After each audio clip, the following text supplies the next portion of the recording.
Because they're desperate. Their system's collapsing. I was at a meeting last night in Berlin where there was a discussion of what's happening with Volkswagen. They're going to be shutting down a couple of plants. But it's not just the 13,000 workers who lose their jobs. It's up to 250,000 in the overall supply chain that are involved with Volkswagen. Yeah, very quickly. Romanians obviously voted wrong, so they have to do over. That's right. They violated the principle of democracy by voting and electing someone unacceptable to the European Union. Just by virtue of military control of those resources, they get to issue those loans. Those loans become assets on their books, and most of the proceeds of that trade ends up benefiting the banking system. Once you understand this dynamic, you see it everywhere throughout history, stretching back centuries. This is why the United States has hundreds of military bases all around the world. Not to defend democracy and freedom, not to bring the word of Christ to those people, not to civilize them, to control the resources, and to make sure that it's the Western banking cartels who decide who gets the loan on the basis of that collateral and who gets to pay back those loans to them.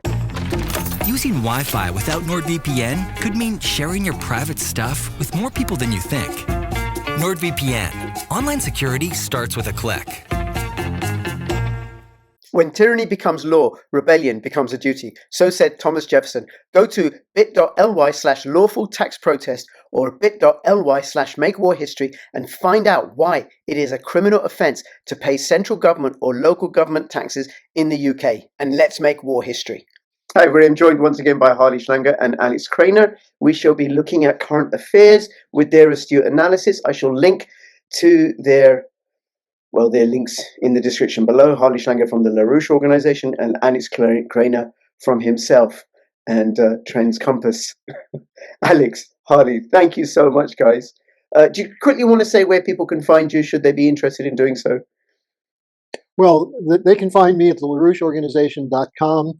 If you click on programs, the first thing that shows up is Harley's Daily Updates. So I do a daily update. I've been posting a lot of articles recently because people are interested in what I think about the incoming Trump administration. So you can find some good stuff there. Right. Okay. Alex? I'm active on X. My handle is @NakedHedgy. And they can also find me on Substack, Alex Krainer's Trend Compass. Great. Okay. Well, I know, Harley, you said about you've been posting a lot of stuff about Trump, and I know, Alex, Alex, your tweets are so funny. They are so funny. The one about this is tragic. A professor in Israel saying that, yep, I have to admit this is a genocide. The professor of genocide, and then your comment that this will help the Westerners accept what's going on. Like very, very sharp and poignant. But I'm actually interested in what I wanted to talk to you both, given that all of us are in Europe, or what's happening in Europe, Germany, France, and today Romania, and in the background UK, and we had the Irish elections. How about that? Where do you guys want to start? Don't forget Georgia. Oh my God, yes, Georgia, of course. Okay, Harley, do you want to start with Georgia then? Well, I think what's clear is that the regime change crowd is going with all due speed to try to preempt what they're afraid of will be the Trump administration seeking a deal with Russia.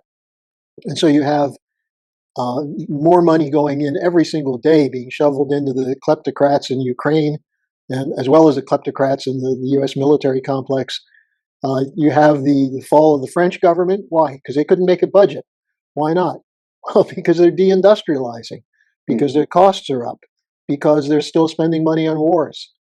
The German government next week has a vote of no confidence. I'm sure Scholz will be voted out with an election probably in February. And then you have the Syria situation. I think, to me, this is most indicative of the foolish stupidity in the West, cheering on what is essentially Al-Qaeda. And an Al-Qaeda which has been in the past armed and trained by the CIA, today includes Ukrainian technicians working with their drones. And to do what? Well, this is part of the attack on Russia, because the idea is if you can topple Assad, it will be a blow to Russia's prestige. But it was the way for this was paved by the Netanyahu attack on Lebanon, the Israeli attack on Syria, the Israeli attack on Iran. You can see the orchestration over time to do something which they can't do, which is defeat Russia militarily in Ukraine. So these are the things that I've been looking at and trying to alert the incoming Trump administration that don't just think that because you have been there before you know what to do. You're dealing with a very desperate but enemy that has lots of ways they can attack you. And so, that's what I think we have to look at. Alex? I wanted to mention the problem of Syria because I see that the social media are full of gloom and doom. And we are back in those days of, Bashar al-Assad is finished. About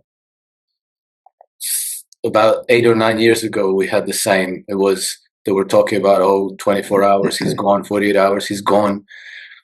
Bashar al-Assad survived. His government survived.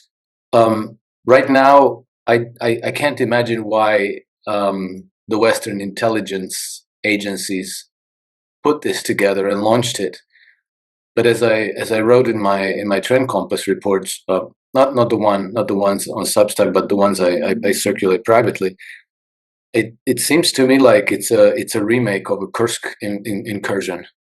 When you launch something spectacular and short-term successful appearing, but you've done so out of desperation. This was not your plan A. This was not your plan B either. This is the kitchen sink moment for the West.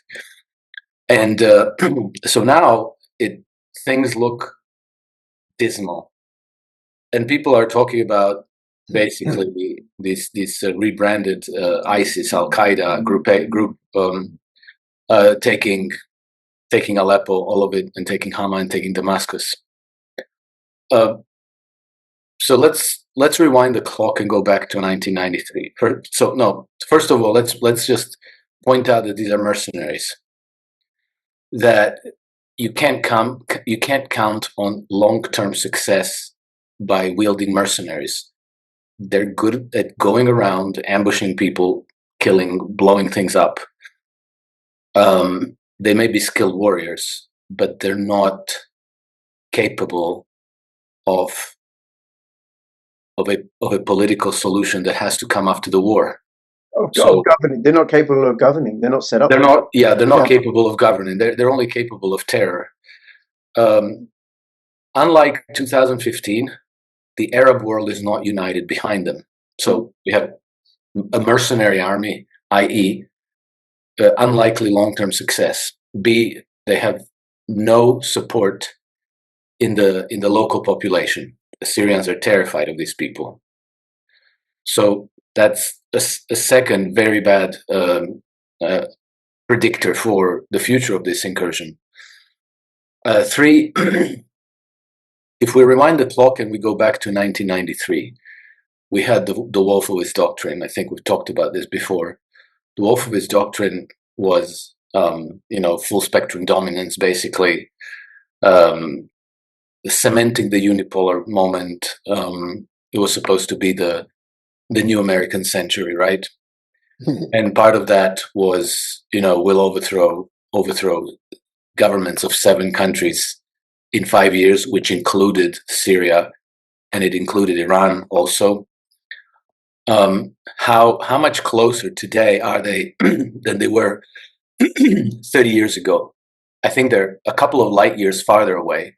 So that means that all these dirty tricks, all these dirty games, all this wielding of terrorist groups, mercenaries, extremists, separatists, all around the arc of crisis, they're only falling backwards. So they're scoring these Pyrrhic victories, but they keep falling backwards away from their goal.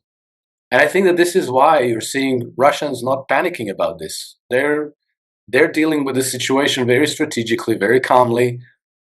And I think that the jihadis are going to burn themselves out.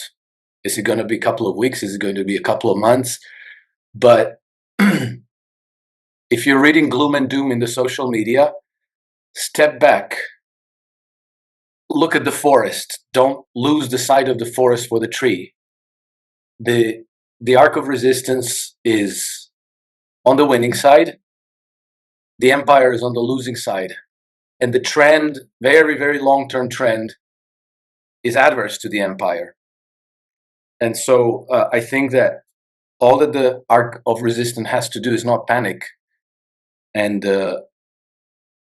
this too will be one of those flash in the pan moments that's not going to work out for them. No. Alex, thank you. Harley, I'm going to come to you in a second, but about the gloom and doom. If I could just comment on what Alex One said. second, please. About the gloom and doom, where the gloom and doom is the innocent lives lost. You know, the people that are being killed in Ukraine, in Syria, in Lebanon, in Gaza, in Israel, in the Kursk region. That's where the gloom and doom is. You know, these gangsters sacrificing other people's lives for their political ends. And one thing I want to say, just remind people, especially if you're in the UK, it is illegal to pay taxes, because by paying taxes, we're funding the slaughter of other people, a violation of the Terrorism Act and the International Criminal Court Act. And I would invite people, especially in the UK, to go to bit.ly/makewarhistory, bit.ly/makewarhistory, so that we can legally protest these wars, and our government's support for these wars. Sorry, Alex. Harley, sorry. I just wanted to get that in early. Well, you're absolutely right in what you said. And Alex, I fully agree with you, because I see the world moving in a different direction than the oligarchs want. But we see in their desperation, they're willing to destroy not just nations, but civilizations, tear apart history. There's nothing they hold sacred, whether it's the life of a 2-year-old child or a 2,000-year-old temple. Yeah. And it's this desperation which we have to look at where it's coming from. And that's, of course, I know you're very well up on this whole situation, as is Rich, of the emergence of the BRICS, the emergence of a new alternative. And what I find interesting, I was just watching before we came on the interview that Tucker Carlson did with Sergei Lavrov. And Lavrov, of course, is a real diplomat. He's what's lacking in the West. But what he said is very much what Putin's been saying, which is that history's on our side. There's a huge transformation underway. We can't be defeated militarily. Why don't we work it out so that we can cooperate as opposed to killing each other? And that's not getting through to the Blinkens and to the Jake Sullivans. I mean, Jake Sullivan's running around saying, I don't shed a tear for Assad and his government. Well, he's the same person in 2012 that sent an email to Hillary Clinton saying, Al-Qaeda is with us. So it's important not to promote gloom and doom, but to show the corruption and the immorality of these forces. And why? Because they're desperate. Their system's collapsing.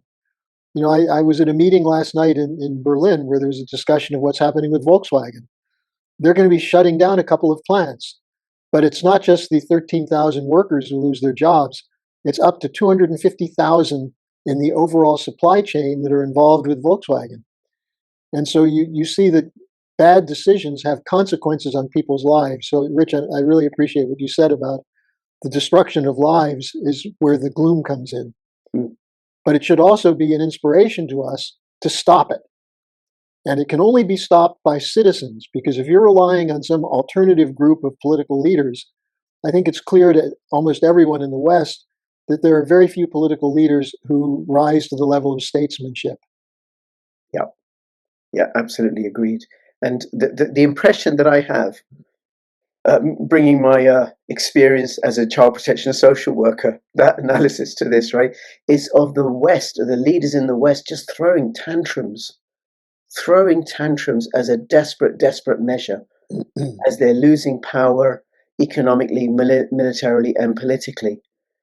And I do think, like, some way down the line, a few months down the line, maybe a year, perhaps less, there is going to be incredible pushback from the grassroots, from the people in Europe, against what our oligarch, unrepresentative leaders are doing, as best exemplified today in the news with Romania. Either of you want to comment on that? Yeah, very quickly. Romanians obviously voted wrong, so They have to do over. That's right. They violated the principle of democracy by voting and electing someone unacceptable to the European Union. Yeah, Exactly. but that's going on everywhere, isn't there? Everybody's Yes. voting wrong. Yes. Yes. Well, there you have now. Now the political crisis has blown up in France. Same reason. France had an election, and the people were basically disenfranchised because Yeah. Macron formed a government from people who lost the election, and not from the people who won the election. And so that didn't go well. In Germany, they're desperate to ban the AfD party, which has more and more and more support from the people. So, yeah, go ahead. It's interesting in Germany now because you have two poles of resistance. One is the so-called left, the Wagenknecht, which is a new party, but she's pretty well known. And then you have the AfD, the Alternative for Deutschland.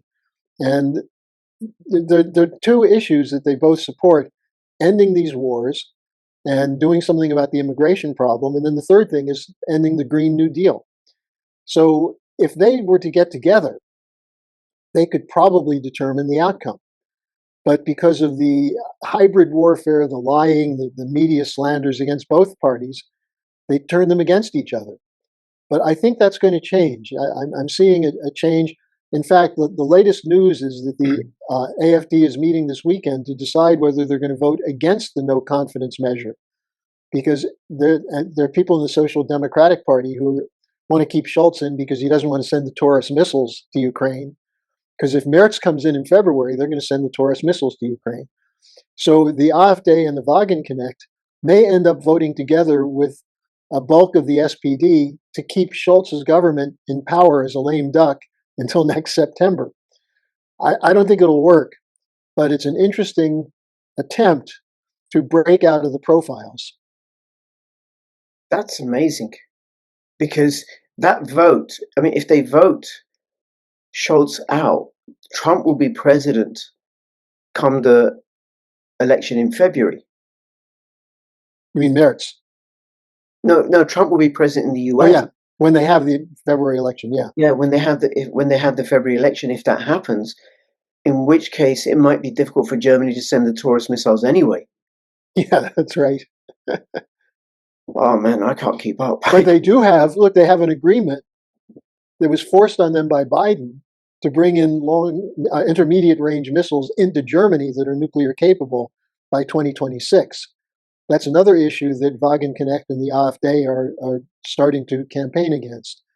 So you have the economic collapse, you have the military, you had the defense minister, Pistorius, making a big deal out of turning subway stops, the metro, into bomb shelters. And this caused a real panic among Germans. The idea of being prepared for another war is the last thing on the minds of most German citizens. So I think Germany is going to be possibly even more unstable than France. Wow. Oh, now, what was the reaction to the Oroshnik missiles in Germany? Get ready to duck. Look, one of the things they hit in Dnipro was the Rheinmetall plant that was just started to repair the tanks that are being destroyed.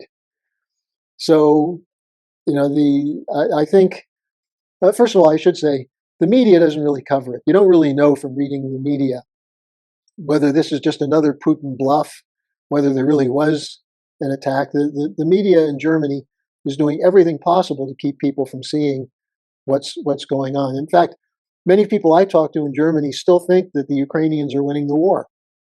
Wow, that's Not possible. Sorry, Alex? I'm shocked. How is this even possible? Well, they don't think Ursula von der Leyen would lie to them. Of course. Yes, I see. In spite of her last name. Yeah. I can't believe that the European Union and a leading nation like Germany in the European Union would lie, because it's a bastion of democracy and freedom of speech. Is it not, Alex? Yes, of course. Of course. Who would ever doubt so? Who would ever doubt so, right? Against that genocidal dictator Putin, who's won every single election that he stood for. But apart from that... Well, of course, because he keeps Russian people generally in a state of fear and terror, so they're afraid that if they don't vote for him, he's going to kill them. And so that's why they vote for him. Right. In Europe, we're free to vote for whoever we want.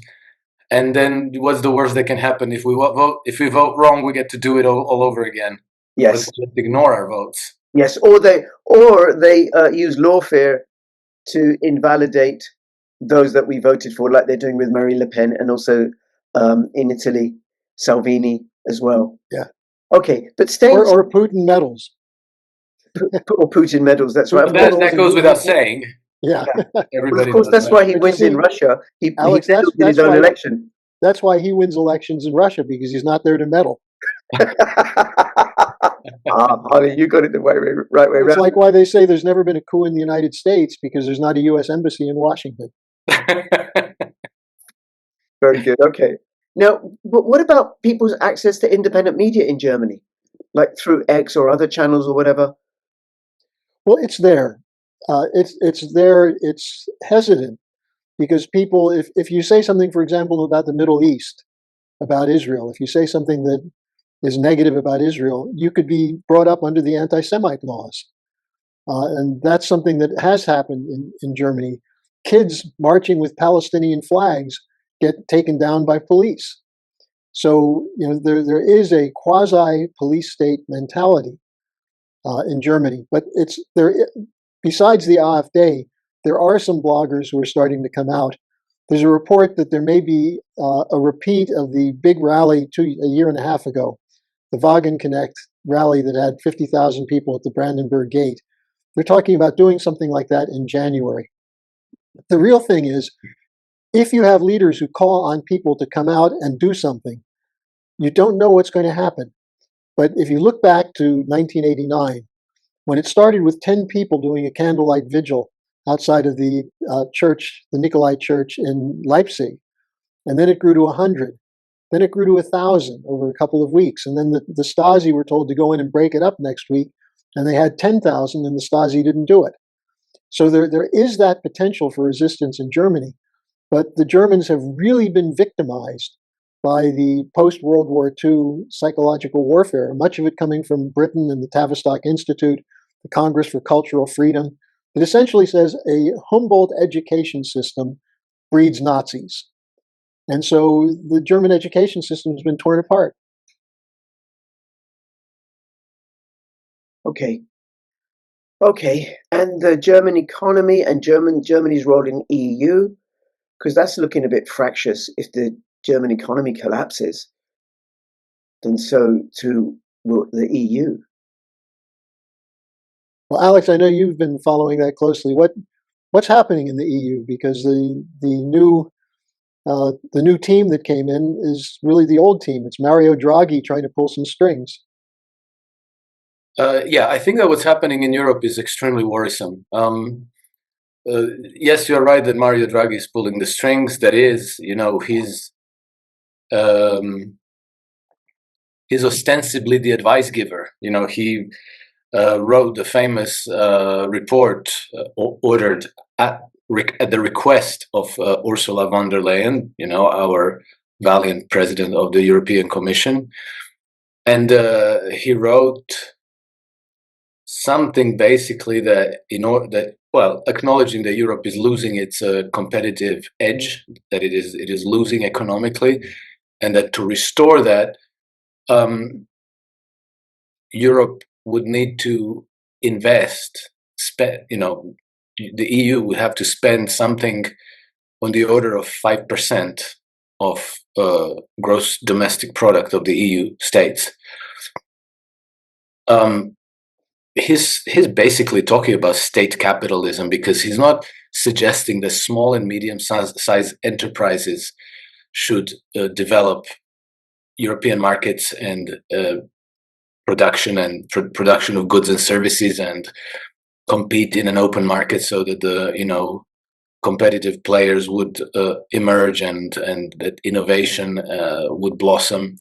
He's talking about the state allocating extremely large amounts of we're talking about like 800 billion euros per year, and then it's all framed within the net zero policies. Yeah. And and defense spending. So when you take out all the niceties, all the technical jargon, all the nonsense from what he's talking about, the gist of it is actually um, a, a, a fascist concept. It's a fascistic concept. Yeah. So this is what Europe is leaning into very heavily as a collective, as the union of independent nations. And I think that this is extremely worrisome because it's not going to work. That's not that's going to make us competitive like it made Soviet Union and North Korea competitive. So that's not going to work. What it is going to do is it's going to worsen things. It's going to exacerbate misery on the European continent, and it's going to turn us into it's going to turn European populations into a large supply of dry tinder for the proper militarization and Nazification of the continent. So here's what I've observed happening. Well, by looking at the patterns of Nazi Germany, and then those same patterns repeating themselves in Ukraine, you see that the militarization and Nazification of society starts by economic collapse, economic failure. So Germany, between World War I and World War II, was just one crisis after another. It was just dismal. Germany was just going from one crisis to the next. And we had the same situation in Ukraine, which between 1991, when it became independent, and 2014, when we had the coup, was dead last in economic performance of all the nations in the world. So what does this do? This creates unemployment, especially youth unemployment. So you have a very large number of young men who have no hope of fulfilling their aspirations in life. And then you offer them, hey, why don't you join the Brown Shirts? Why don't you join the Azov Battalion? Why don't you join the C-14? There's some money there, there's status. You'll be called on restoring the glory of the nation. And so, that now suddenly, amidst all the misery and hopelessness, there's something that they can aspire to. So that happened in Germany, that happened in Ukraine. And now we see that this is again being engineered in Europe, because we see that, in France, in Italy, in Germany, pretty much everywhere across Europe, the economies are collapsing. The policies of the EU are making things worse. In fact, hundreds of billions of dollars are being allocated to defense industries. When people are prosperous, when jobs, meaningful, well-paying jobs are plentiful, when small and medium-sized businesses are thriving, people are not inclined to go to war. They're not inclined to even listen about the historical injustices, about restoring the nation to its proper glory. They don't think about going to war. They think about inviting their friends over for barbecue over the weekend. They're thinking about where to send their kids to school. They're thinking about whether they want to build a pool in front of their house or a jacuzzi or build another wing to the house. They're thinking about what presents to buy for their wives. It's when you plunge the country into misery that you can attract people to these Nazistic goals, to militarism, and then of course you use the propaganda to designate the enemy, right? Who's to blame for all this state of affairs? Who is to blame? Of course, it's going to be Russians. So then one thing I have to point out also, because I've observed these brown shirt movements emerging practically everywhere in Europe, in Croatia, in Hungary, in Finland, in Germany, in France, Spain, UK, Sweden, Norway, Poland, everywhere. These are the equivalents of the brown shirts in Germany, equivalents of the Azov and Aidar and these groups in Ukraine. These guys generally don't see any combat. Their designated role is to terrorize their own population at home, and then when the need arises, to scoop up men off the streets, to shove them into the trenches on the Eastern Front. And this is being done. And if you pay attention, you'll see in the news every so often that there are these tiki torch marches of various right-wing extremist neo-Nazi groups practically all over the place, practically every country in the EU. So this is coming our way, and I think it'll be successful, but to the extent that we just observe it passively and don't push back and don't fight against it and don't try to raise awareness of what's being prepared for us. And Rich, could I add something to that from the economic side? Because what Alex is reporting is absolutely the case. But there's another element to it, which is, what is the economic policy? And he's really right. Draghi is channeling his inner Mussolini. What you're talking about in this EU policy is corporatism, which was the original name for fascism, when corporate cartels take over governments. And so the governments, instead of functioning on behalf of the population, the needs of the population, are doing the work of the large corporate cartels. Now, one of the things that people don't understand is the origin of this. And in terms of Germany in the 30s, it was Hjalmar Schacht, the finance minister of Hitler, Schachtian economics. Who put Schacht in power? Montague Norman of the Bank of England insisted that Schacht become the finance minister because of what he did to squeeze the inflation out during the Weimar period in the 20s. Now, here's where it gets interesting. You have the reemergence of Schachtian thinking in the economic sphere. Besant, who was just named the Treasury Secretary for Trump, worked with Soros. Soros, how does he operate as a speculator? Well, when they ended the Bretton Woods system, it created one after another series of speculative bubbles. Soros took advantage of that. His right-hand man in bringing down the pound in 1992 was Besant. In 2013, operating out of Soros's London Soros investment management firm, they crashed the yen. Now, some people around Trump think this guy's a brilliant guy because he made a lot of money. Well, in rigged markets, it's easy to make money like that. But at the same time, he's coming in, he's talking about banking deregulation, which means squeeze out all the smaller banks. That's the intent. You have the committee to eliminate waste. Now, look, there's a lot of waste in the economy, but that becomes a euphemism for cutting back expenditures in infrastructure and education and healthcare and having the central banks just pump money to the speculators. So this is where you see the emergence of economic fascism with militarism. The only way to survive in those circumstances is to join the brown shirts or to join the Azov battalion. And that's very dangerous, especially because people don't know the history. And, you know, Alex, I commend you because I've been reading your column, and you do what I try to do, give people a historic sense of where this is coming from. It's a dynamic which is not point by point, fact by fact, but an arc of a policy. And most people don't, you mentioned don't see the forest because of the trees. Well, most people don't see the arc because they're focused on a particular event or a particular bad guy. And that's the kind of misunderstanding that is dangerous to the civilization. Yeah. And I thank you for that, both of you. I think what you both bring, the historical perspective that I'm not familiar with. I didn't enjoy history at school, and I haven't studied it since I left either, right? But I get how important it is, so we can see patterns of human behavior playing out again and again. This is what we do.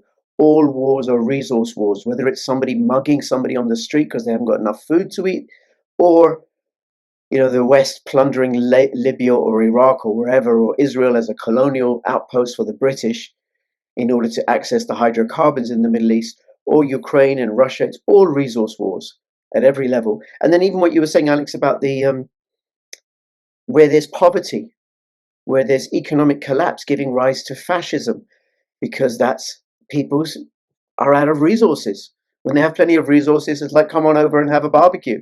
When we don't have enough resources, okay, we'll turn to fighting, including fighting those within, and then bring into the mix something that wasn't the case in 1945. is the heterogeneity of Europe. So right now it's really heterogeneous. I think Muhammad is the number one most popular name in the UK now. It's top 10 in Ireland.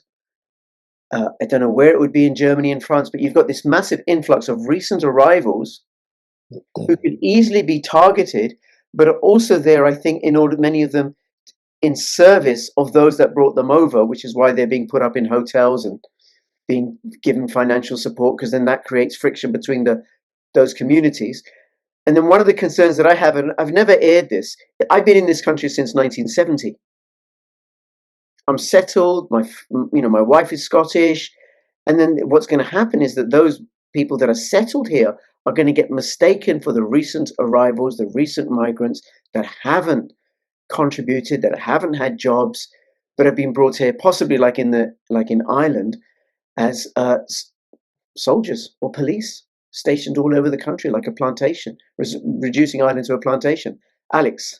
Yeah, I just wanted to point out something because I think it's important. You are correct to say that all wars are resource wars. That much is correct. But I think it's important to understand how and why, because we shouldn't think that it's an inevitable thing, and we shouldn't think that it's the same from all sides. So if we don't control the resources, well, then the Chinese are going to grab them or the Russians are going to grab them. And so it's the same. So we might as well, It's not like that. We first have to understand why we need to control the resources. That is, who in our societies needs to control the resources. And then we'll understand that it's not inevitable and that not everybody behaves the same way. So, I'm from Croatia. Croatia is a very small country. For as long as I've been alive, we've always had gasoline and diesel in our gas pumps. We've always had apples and oranges and lemons and avocados and chocolate and cocoa, things that come from other places in the world. And we have zero military bases anywhere in the world. And the same is true of Switzerland, Austria, Ireland, Iceland, anywhere. So which tells you that you can have all those resources through trade. You don't have to conquer them militarily. Yes. So, Europe is a very rich, prosperous continent. The United States is, the richest country in the world, let's say. It shouldn't be a problem to just buy what you want, right? You don't need to send a military there to take it for you. So why are we doing it that way? That is, why is the Western Empire fighting wars for resources? Here's the reason, and here's who's defining those incentives. Let's say that in trading, everybody kind of prospers. Whoever imports the goods, exports the goods, tradesmen, trading companies, distributors, mom and pop shops, everybody prospers, and there's no need for violence of any kind.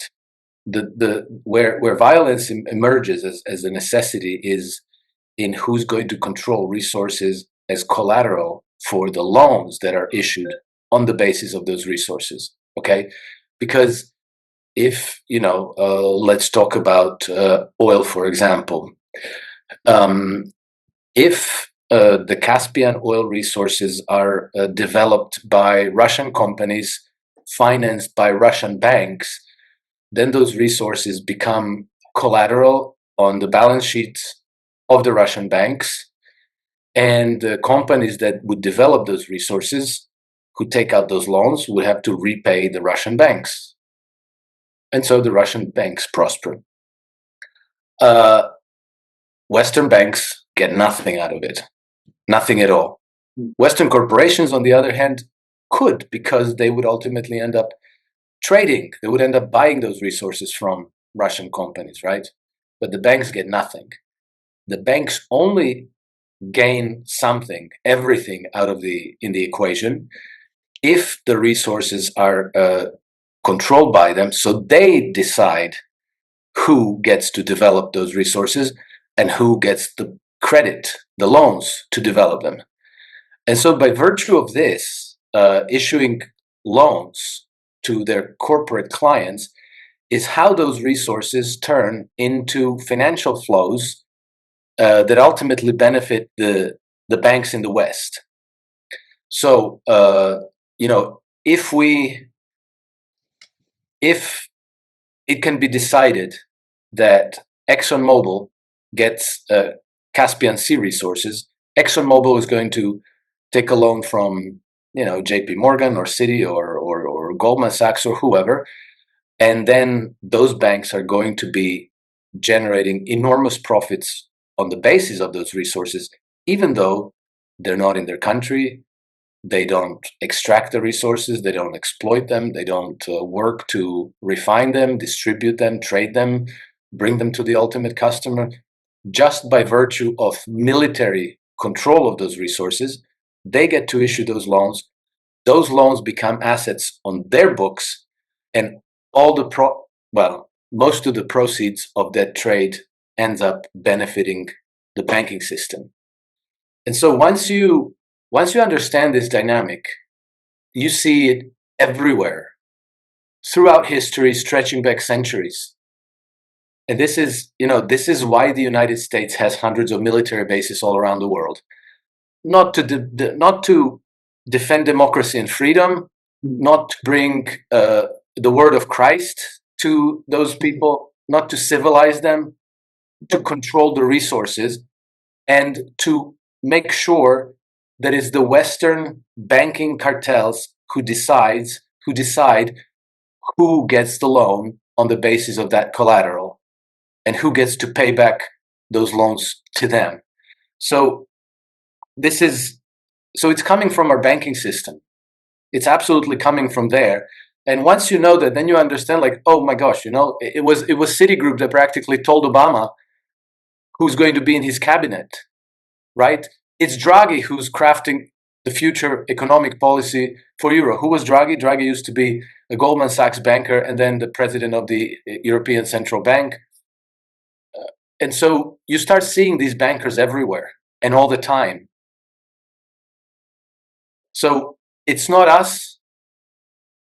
It's not inevitable. It's not everybody who would be doing the same if it wasn't for our bastards. It's a particular parasite that ultimately is headquartered in the city of London, and then it has satellites on the most important one on Wall Street, but pretty much in all of the Western financial centers, including Paris and Frankfurt and Stockholm and Berlin and no, not Berlin, sorry, Frankfurt and Tokyo and so forth.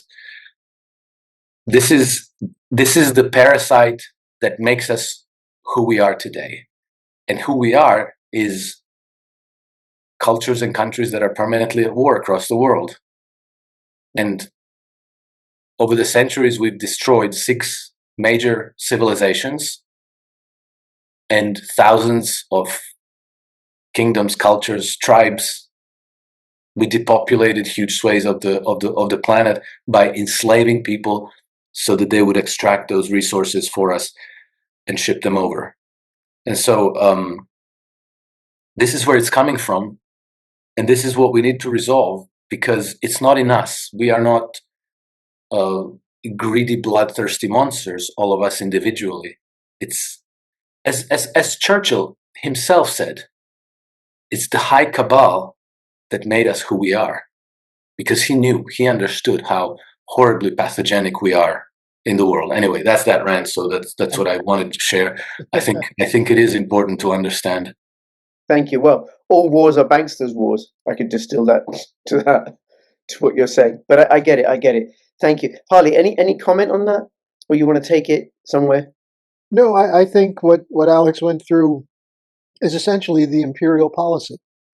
And empires rise and fall based on how much loot they have to take and how much of their population has to go out and get it. And what we're seeing now is that the loot is not enough to spread around to give people a comfortable standard of living. The British Empire used to survive by the crumbs they'd hand out. In England, the Americans, the trickle-down theory, if you had a prosperity, then the lower classes will have at least enough so they'll be happy. and you can send them to ball games or rock concerts, and that'll take care of it.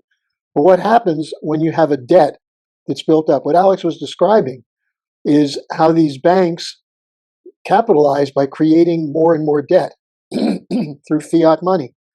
And the demand that that debt be covered requires more printing, more paper. And as they do that, they take away from the physical economic production, which adds to the misery of the population. It's inflation, it's scarcity of goods. And that's the basis of the uprising going on around parts of the United States. That's how Trump won. Trump didn't win because he was such a charismatic character, although there was a lot of that involved in it. But he won because the people were being told, if you can't pay your bills, it's because you're racist, you're misogynist, you're crap, you're nothing. And people don't like that. The one thing they don't like is to be lectured to, especially when they're in a battle day to day to cover the costs of food and medicine and housing and transportation. Now, that kind of rebellion is useful as a first step. But then you get to the other part of what Alex was talking about, which is how do you overcome that? And this is where we're very negligent right now. This is, in fact, I'm glad to say this, we're having a conference tomorrow and Sunday, the Schiller Institute. It's online. You can find it under schillerinstitute.com.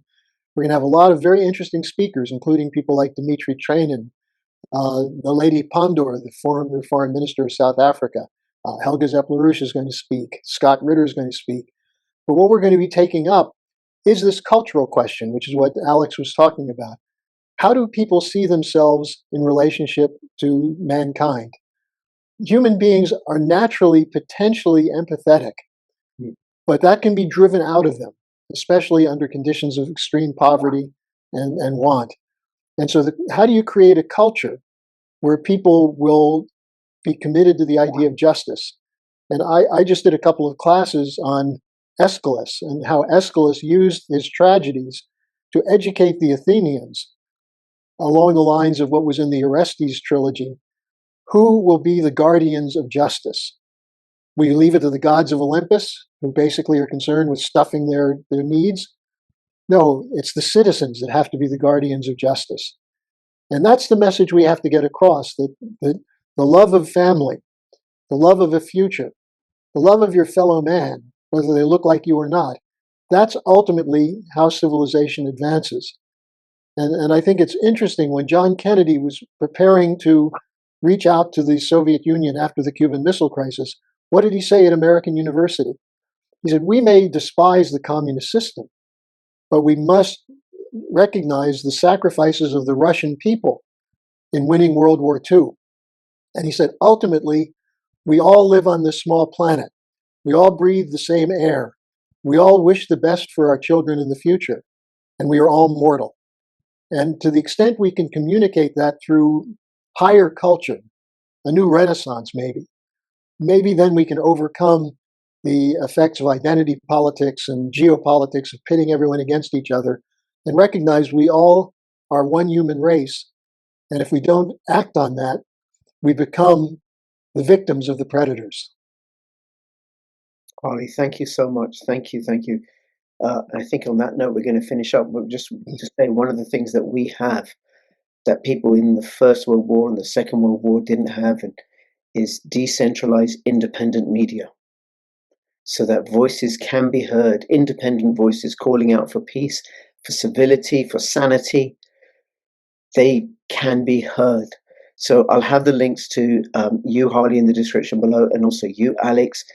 And thank you both. Please share this video far and wide. Comments, questions in the description below. And I look forward to having you on again in January next year, should your schedules allow it. And have a great Christmas and a happy New Year. Well, thank you, and thanks for the invitation and a chance to talk with Alex again. Always welcome. Thank you. Likewise. Good to join with you both again. Merry Christmas and Happy New Year. And keep talking, keep reading, keep thinking. We are on the good path. Let's not lose sight of that. We just have to continue and carry on. Yes, absolutely. Thank you, guys.